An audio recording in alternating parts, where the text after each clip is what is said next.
Retornando nuevamente con ustedes a nuestro programa Ojo con la Vista y las personas que nos acaban de sintonizar, estemos aquí con el doctor Miguel Ángel López, especialista de córnea.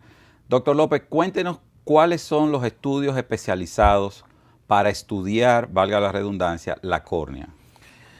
Además de uno estudiar la córnea, tiene que hacer estudios de la película lagrimal y uno utiliza tinciones, esas tinciones la colocan en los ojos y hay una que se llama fluoresceína.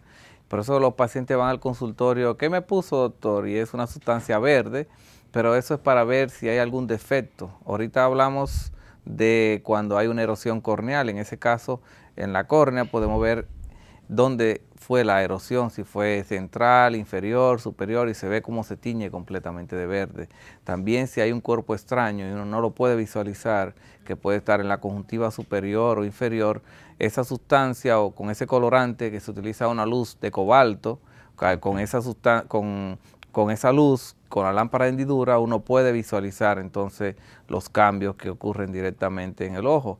También podemos utilizar sustancias como la rosa de Bengala, que es otro colorante también, que nos tiñe en este caso cuando una persona tiene deficiencia en la película lagrimal y nos va a mostrar cuando hay defecto realmente por deficiencia en la parte de mucus, y, o sea, donde la célula que está desprovista de mucus, eso nos orienta a que esa persona puede tener ojo seco. Entonces hay otra sustancia que también utilizamos, que son como el green de linsamina, que también son importantes, y cuando queremos medir la película lagrimal, porque también va asociada a la parte de la córnea, utilizamos entonces un test que son con unas tirillas que se ponen en la parte temporal lateral, donde nos va a orientar la cantidad de lágrimas que produce cada individuo. Entonces puede ser el Schirmer 1 o el Schirmer 2 y va a depender entonces del que uno use con más frecuencia. Pero eso es con relación, ya medimos la película lagrimal. Entonces hay otros estudios que dependiendo si la función de la película lagrimal está funcionando bien, entonces mandamos a hacer al paciente. En este caso, si sospechamos el paciente va para cirugía refractiva, siempre hay que hacer una topografía de la córnea. ¿Para qué se utiliza la topografía? La topografía se utiliza para medir la curvatura de la córnea. Como sabrás, es como si uno se sube en un avión y quiere ver la tierra, uno sabe que hay una parte plana y una parte elevada, que es la montaña. Entonces, en este caso de la córnea, uno también pasa eso mismo. O sea, uno ve parte plana, la córnea es como si fuera una esfera, y entonces hay una parte, la parte central es mucho más plana, porque es prolata, o sea, la parte central, y en la periferia es también plana, pero se está encurvando. Entonces, el tamaño más o menos de la curvatura en unos términos que utilizamos que son en dioptría, más o menos para una persona normal va de 42 a 43 dioptrías. Doctor, ¿qué importancia tiene la curvatura para que nuestros amigos televidentes se ilustren y qué alteraciones podría causar estos cambios en esas medidas?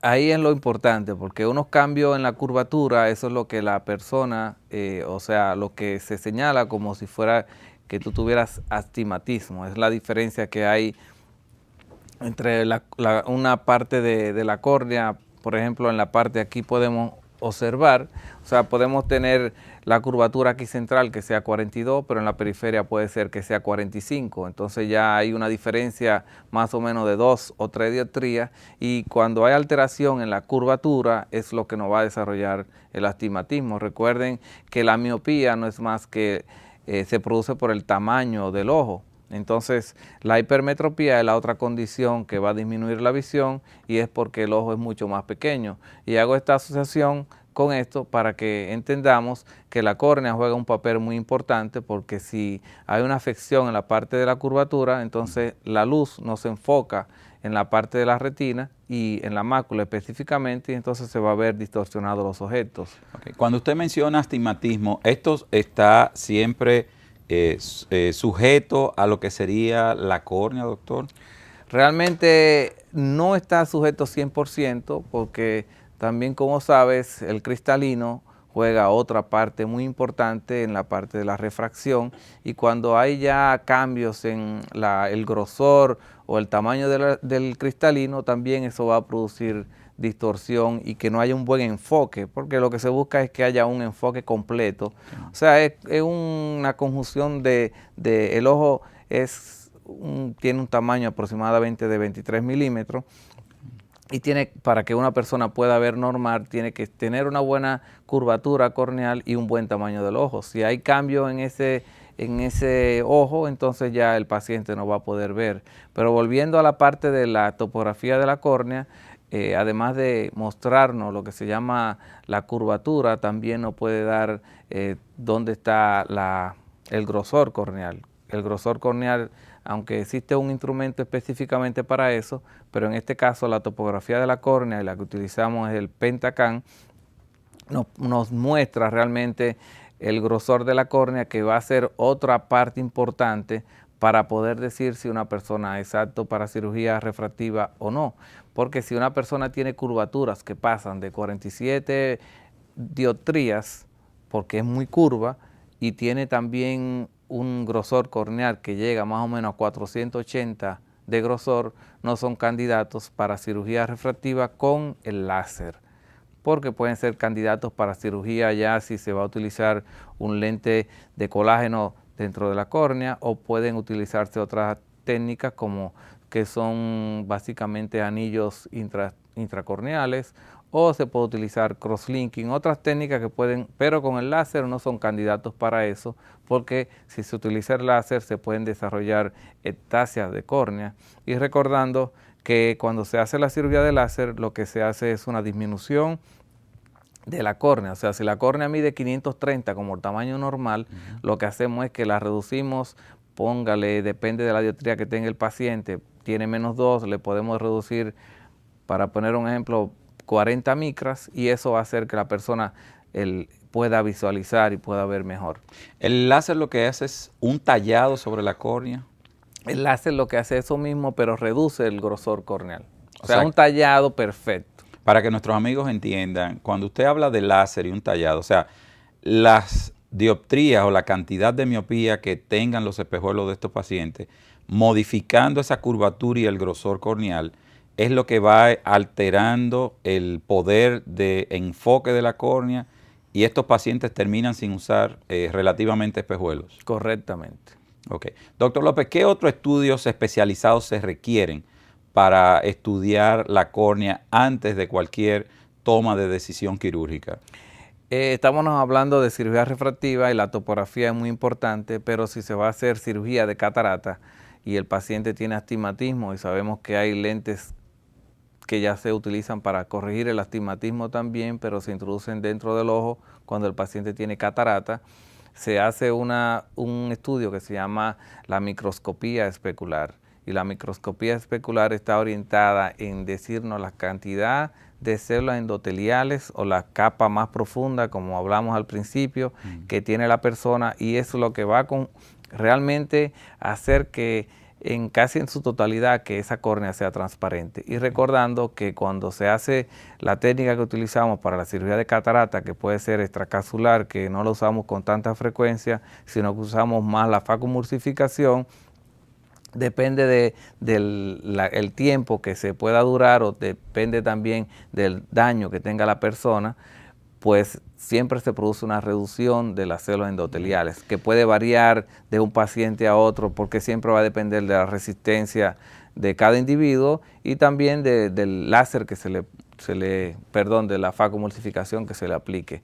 Y ese estudio, la microscopía especular, nos orienta directamente a la parte de poder entonces uno ir planificado si el paciente tiene un conteo bajo o si tiene un conteo alto. Entonces, si el paciente tiene un conteo bajo, para poder tener una córnea transparente, tenemos que tener más o menos, como mínimo, 780 células. Pero eso no significa que ese sea un paciente candidato para cirugía de facomulsificación, porque se va a dañar probablemente un 20%. Entonces va a complicarse la cirugía, y el paciente va a tener un problema que se llama de una queratopatía bulosa. Okay. Entonces, es por esto que es muy importante hacer la microscopía especular a todos los pacientes que se van a operar de cirugía de catarata también.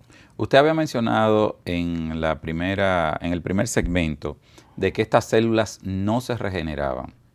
Se pierden un 20% en cirugías de catarata. ¿Qué mecanismo tenemos para evitar esta pérdida de células durante un acto quirúrgico?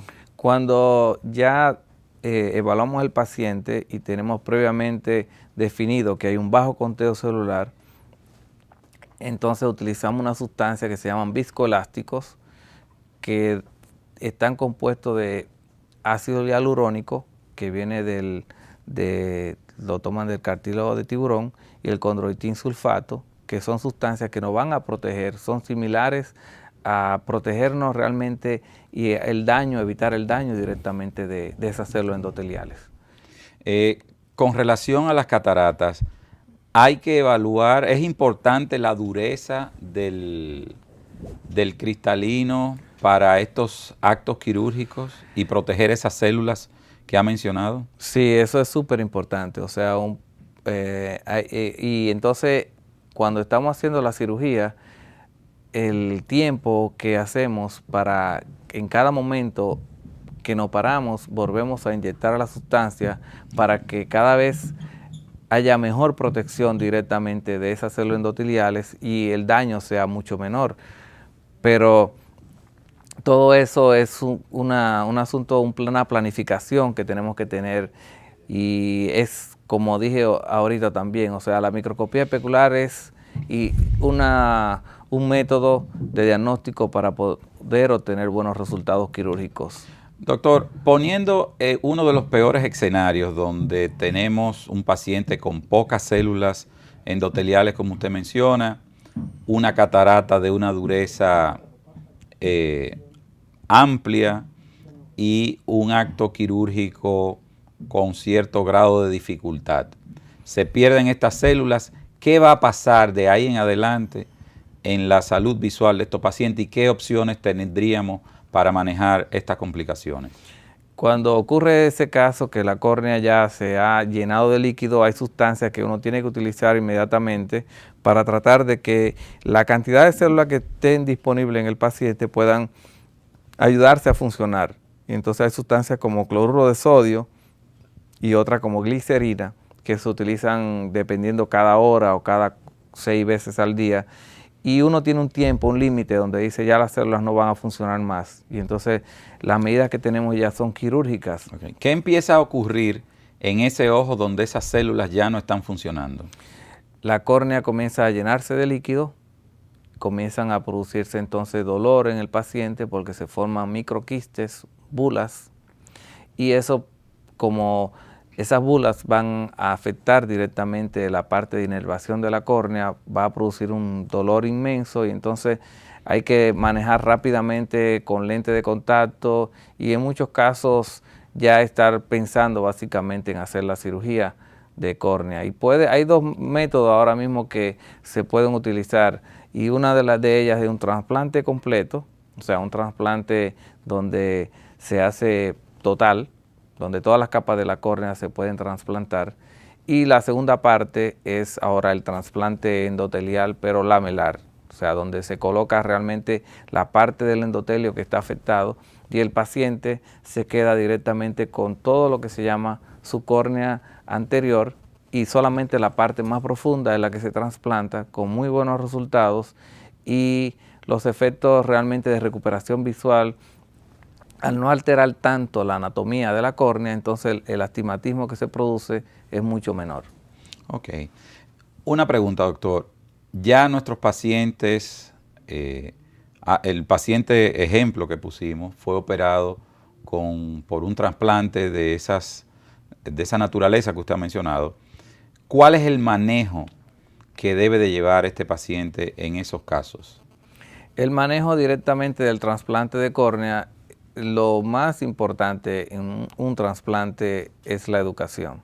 Y uno puede decir en cualquier tipo de cirugía, O sea, que el paciente esté consciente de que tiene una cirugía que amerita su atención completamente. Tiene que estar utilizando gotas para evitar lo que se llama un rechazo de córnea. Y el rechazo de córnea, cuando se detecta a tiempo, realmente la córnea vuelve a aclararse inmediatamente. Okay. Doctor López, interesante su exposición hasta este momento. Vamos, con el permiso de usted y de nuestros amigos televidentes, a una pausa comercial. Cuando retornemos, vamos a hablar sobre cómo se seleccionan estos pacientes para realizar trasplante de córnea, cuál es la situación en el país y la opción que tienen nuestros pacientes en República Dominicana. Vamos a una pausa y retornamos.